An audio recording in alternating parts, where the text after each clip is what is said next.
Good evening. Welcome to our channel Stocknologist. Now we will discuss the levels. First of all, Nifty Nifty में कल मैंने आपसे discuss किया था कि जो निफ्टी की क्लोजिंग है वो 22719 के पास हुई है एंड यहाँ से एक सेल पोजीशन क्रिएट हो सकती है जो कि ओपनिंग में गैप डाउन होएगा, चाहे एक और अप जाके वहां से फॉल आएगी। तो यही हुआ, ओपन हुई मार्केट और वहीं से इसने हाई बनाया 22,800 तक का एंड वहां से 22,550 तक की ये एक फॉल आई। मैंने आपसे कहा था 470 के पास आया, वहां से हम लॉन्ग करेंगे। तो ये 550 तक आया एंड वहीं से इसने अपना लेवल क्रॉस किया और मैंने आपसे कहा था अगर W2719 क्रॉस हो जाता है देन हमें लॉन्ग पोजीशंस क्रिएट करने चाहिए। तो वहीं से लॉन्ग क्रिएट हुए और जो ये गैप बना था ऑफ द 30th मार्च ये आज फिल हो गया। तो अब हमारे लिए इसकी कोई रेलिवेंस नहीं है और वहीं से ऊपर गया एंड जो हमारी रेजिस्टेंस थी 22915, मैंने टेलीग्राम में अपडेट किया था कि अगर 22915 के ऊपर सस्टेन करता है देन हमें फर्दर लॉन्ग्स क्रिएट करने चाहिए एंड आज वही हुआ एंड वहां से ऑलमोस्ट 23,000 तक का एक मूव दिखा। अब कल के लिए क्या चीज है, हमारे लिए जो फर्स्ट सपोर्ट रहेगी वो रहेगी 22,915 फॉलोड बाय 22,719। अगर 22,719 के पास निफ्टी आता है तो हमें वहां से लॉन्ग्स क्रिएट करने चाहिए with the stop loss of 22,472। अब जो हमारे लिए नेक्स्ट रेजिस्टेंस बनेगी वो बनेगी 23,088। ये हमारे लिए एक नियर बाय रेजिस्टेंस है जहां पे इसने एक गैप स्टार्ट किया था, ये वाला, ये देखिए, ये गैप था वो आपका 25 मार्च का, ये 23,088 तक गया था। यहाँ पे एक हमें टारगेट रखना चाहिए इसका फर्स्ट एंड फॉलोड बाय 23,277। सो कल के लिए तो ये हमारा निफ्टी का रहेगा। अब आज इसके अंदर मुझे एक चीज आज अच्छी नहीं लगी, वो है आपका इंडिया विक्स। निफ्टी आपका 255 पॉइंट्स रिकवर किया है एंड जो इंडिया विक्स है वो आपका सिर्फ 0.21% डाउन बंद हुआ है। ये इंडिकेट कर रहा है कि अभी भी मार्केट में स्ट्रेस है, अभी भी वो कंफर्मेशन नहीं आ रही कि जिस कारण ये जो विक्स है ये गिरना चाहिए। सो हमें अभी ज़्यादा पोजीशनिंग लॉन्ग में, मैंने तभी कहा था क्लोजिंग के टाइम कि आप लॉन्ग्स को बुक कर जाओ या फिर इसके साथ पुट्स बाय करो, हेज करके जाओ, बिकॉज विक्स हमें सपोर्ट नहीं कर रहा है। Next is your bank Nifty. Bank Nifty में यही हुआ, ये जो गैप था हमारा 30th मार्च का ये फिल हो गया आज। मैंने आपसे पहले ही कहा था आज सुबह भी कि निफ्टी का डाटा शो कर रहा है कि मार्केट निफ्टी गिरेगा और बैंक निफ्टी का शो कर रहा है डाटा ऊपर जाएगी मार्केट बैंक निफ्टी। और मैंने आपसे दो चीजें कही थी, अगर आपको लॉन्ग करना तो बैंक निफ्टी लॉन्ग करो, शॉर्ट करना तो निफ्टी करो। आज वही हुआ, बैंक निफ्टी की परफॉर्मेंस निफ्टी से फार बेटर थी एंड आज मार्केट को चलाने में जो मेन रोल था वो बैंक निफ्टी का ही था।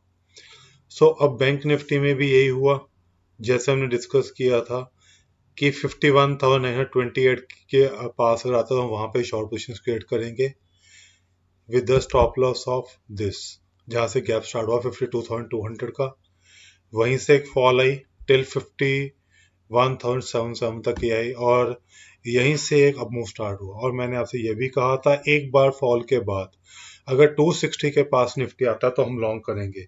मैंने आपको इसमें आपको मैंने टेलीग्राम चैनल पे भी लॉन्ग दिया था बैंक निफ्टी में एंड हमें 400 पॉइंट्स ऑप्शन में मिले एंड वहां से इसने फर्स्ट रेजिस्टेंस 51,928 क्रॉस की, फॉलोड बाय 52,491 एंड देन इसने हिट किया 720 एंड क्लोज हुआ 609 पे, which is above our level of 52,491।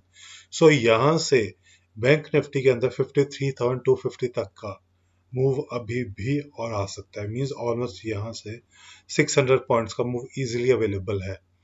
सो अब अगर कल निफ्टी गैप अप होता है 53,250 तक का बैंक निफ्टी तो हम वहां पे इसे सेल करेंगे, sorry, with the stop loss of 53,457 and अगर हमें 51,928 के पास मिला तो हम फिर से लॉन्ग्स क्रिएट करेंगे, बट अगर 52,491 के नीचे सस्टेन करता है तो 52,491 के स्टॉप लॉस के साथ हम शॉर्ट पोजीशंस क्रिएट करेंगे।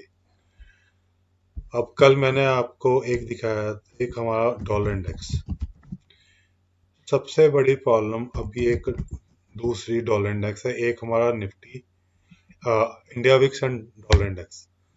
डॉलर इंडेक्स 99.68, ये वही रेंज में फंसा हुआ है, ना ये 9880 के नीचे जा रहा है एंड 900.20 के ऊपर जा रहा है। सो अभी भी ये कोई क्लियर पिक्चर नहीं दे रहा है। सो अभी हमें इसे ट्रैक करना पड़ेगा for some more days. Next मैंने आपको कल दिया था पीएसयू बैंक, इसका मैं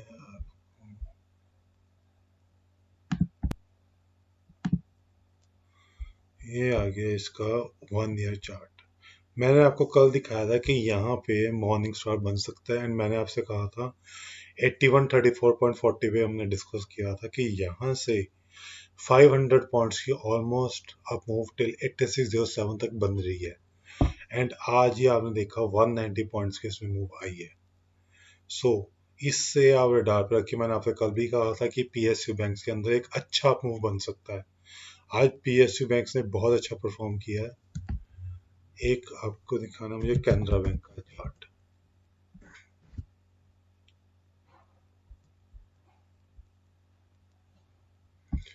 कैनरा बैंक के चार्ट को हम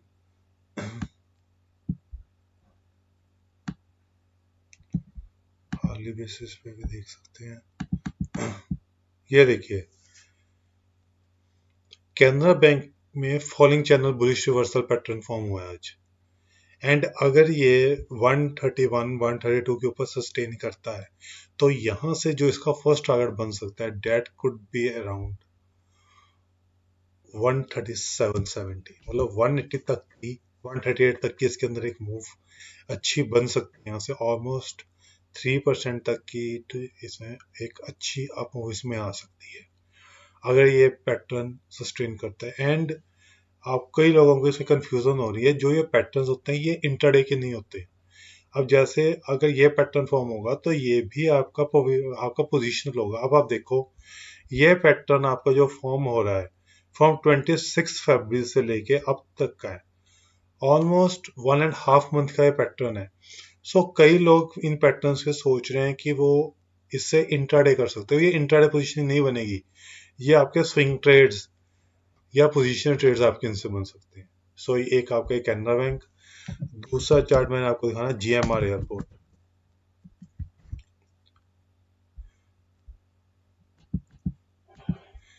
ये है जीएमआर का एयरपोर्ट का चार्ट।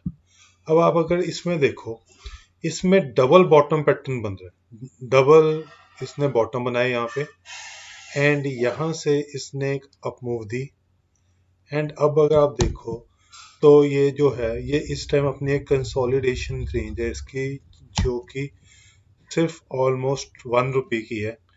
यहाँ पे आके ये अपना राउंडिंग बॉटम भी कंप्लीट करेगा। सो यहाँ से इसके अंदर एक अच्छी अप मूव स्टार्ट हो सकती है एंड मैंने आपसे पहले भी कहा है कि ये एक पोर्टफोलियो स्टॉक है, जो इसे इन्वेस्टमेंट के तौर पे रखना चाहें इसे रखें। यहाँ से इसके अंदर 20 to 30% तक की मूव आने की बहुत अपॉर्चुनिटी है इसमें। सो इसे आप अपने डाल पे रख सकते हैं। So that's all for today, thanks for joining us, have a wonderful evening.